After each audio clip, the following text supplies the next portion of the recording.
Today's video, I'm going to give you 4 things to consider before investing in comic books. Plus, we're going to do an unboxing with quite a few books that I've invested in.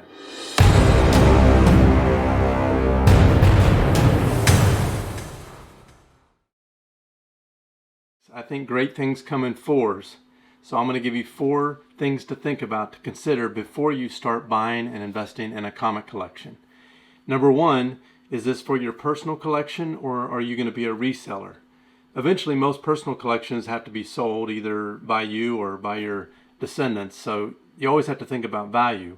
But with a reseller, you've got to think more about the value with the books you're buying and the resellability of it, the market of it. Whereas a personal collection, you might just be a fan of something, you want to check it off a list and put it in your PC, and you're not worried about selling it in the near future.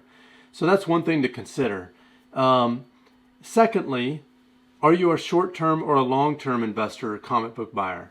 Short-term usually are people that are waiting for some movie news to hit or an option for a series for a new comic, and they're just looking for that bump that they can wait for to sell a book and get that flip value or current value. A long-term investor is looking for value in books that are usually bigger keys, that have a higher grade, that are a little bit more rare. So they're not as concerned about the news hitting. They might be looking for a big book, like for example, Iron Man, Tales of Suspense 39. That's a book that the movies have been out for a decade now, but it's always going to be a big book because it's a big first appearance. So you're not waiting for that news, you're just seeing the value that's appreciated over several years. Versus short term, you might be looking for something like Namor that just got officially announced in the Black Panther movie. You might have been looking at those keys because you were looking for that announcement. Actually, now's the time to probably sell those. Number 3, find ways to add value to your books, to your collection. One of those that I talk about a lot is learning how to clean and press, or finding someone that you trust to clean and press and to increase the value of the books you already have, the raw books you already have. Another way to add value is putting together a set.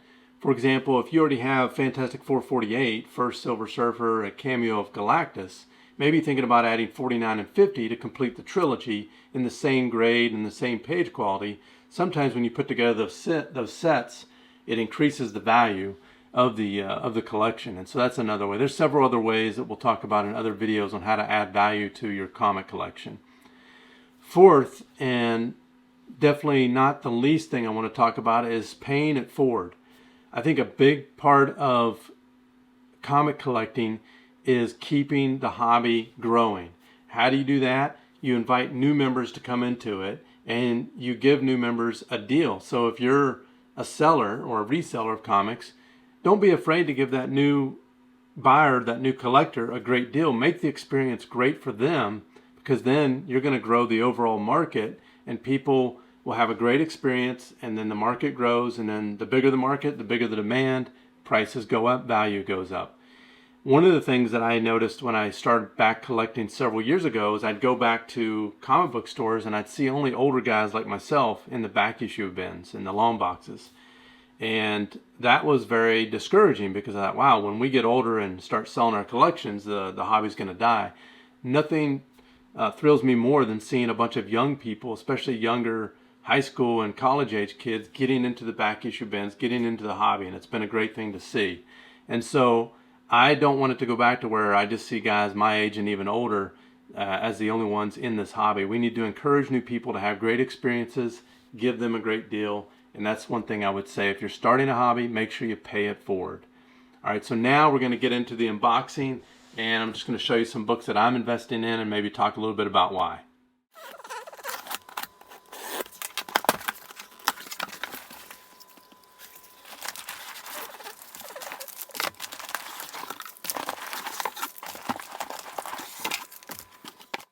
All right, we unpacked the box. We've got some things to show you. Got some tasty packing peanuts as a snack, just in case I get hungry. Let's go through some books. This is from a ComicLink auction recently. These are Fantastic Four books. I'm going to tell you why I got them. Maybe follow up with some of the value that I talked about in the 4 reasons, 4 things to think about when you're collecting. So let's go through them. First of all, got Fantastic Four 17. and a 3.5. This is just a Doctor Doom cover. If you know how expensive Fantastic Four #5's first appearance is, I think these early Doctor Doom covers are great to have, even in lower grade. And this one was really a steal. I got this one for less than $200 for a Doctor Doom cover. Speaking of a steal, this is Fantastic Four 62. Some of you know I've been grabbing these. This one's a 6.5, white pages. A Silver Age first appearance of a villain, Blastar, who was he and Annihilus were both residents of the Negative Zone, which I think is almost assuredly going to show up in the Fantastic Four movie. But anyway, a Silver Age first appearance and a 6.5 white pages for less than $200. Couldn't pass that up. This book is actually going down since the TV series, and we kind of skipped over it in the Miss Marvel show. This is a first Inhumans Fantastic Four 45, but it's still an awesome cover, a great first appearance, and I don't think we've seen the last of them. But again, less than $300 for a 5.0. This book obviously has dipped down, but I'm definitely a believer in grabbing this book on the dip. Other books that have dipped down a little bit are the Galactus trilogy. This is first Silver Surfer, first cameo of Galactus, FF48 and a 5.0. The prices are dipping, and so I see value in that, and I think these, even in mid-grade or any grade, are good books to get. In addition to that, I also got the second, and this is the first cover appearance of Silver Surfer and Galactus, one of my all-time favorite covers, again in a 5.0. I mentioned getting books in sets. This is part of that Galactus trilogy that I'm getting in a 5.0 that I think will add value once I add number 50 in a 5.0. Alright, and then lastly for the ComicLink books, I got Fantastic Four 52. San Diego Comic-Con just happened, and if you saw the Marvel presentation, for me by far the most exciting part was the Black Panther trailer. The Wakanda Forever trailer to me just kind of blew me away. It definitely gives me a lot of hope that movie and more Black Panther movies are coming in the future. This book had dipped down. It's actually getting hot again because of the trailer.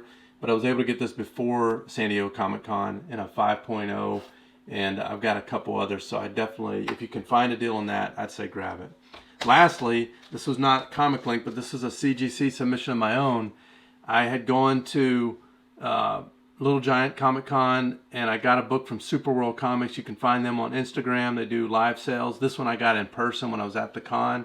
I got a Fantastic Four Annual 1, and I bought it. I actually traded for it, and they had it listed at like raw at like a 7.0. I was able to clean and press it, even though it's a square bound book. I carefully pressed it, and I got it back in a 7.5. A 7.5 white pages on this book is really hard to get. Origin of Namor. We saw Namor in the Black Panther movie, so I'm really happy about this because of what I traded for it, and I didn't have to give up a bunch for this to have a book that's this value. So that's another way of adding value. So those are my books I got on the unboxing. I just want to say too, I am going to be a vendor at FarleyCon in Chattanooga, Tennessee. If any of you are in the southeast and want to make it to FarleyCon, Chattanooga is a beautiful city. It's a one-day con, August 13th on a Saturday. I will be selling a lot of these keys, as well as I'm going to be selling entire short boxes of Copper Age through Modern Age Marvel books. So if you're a completist, come find me at FarleyCon. I'll be happy to give you a deal and pay it forward. Until the next video, keep it loco.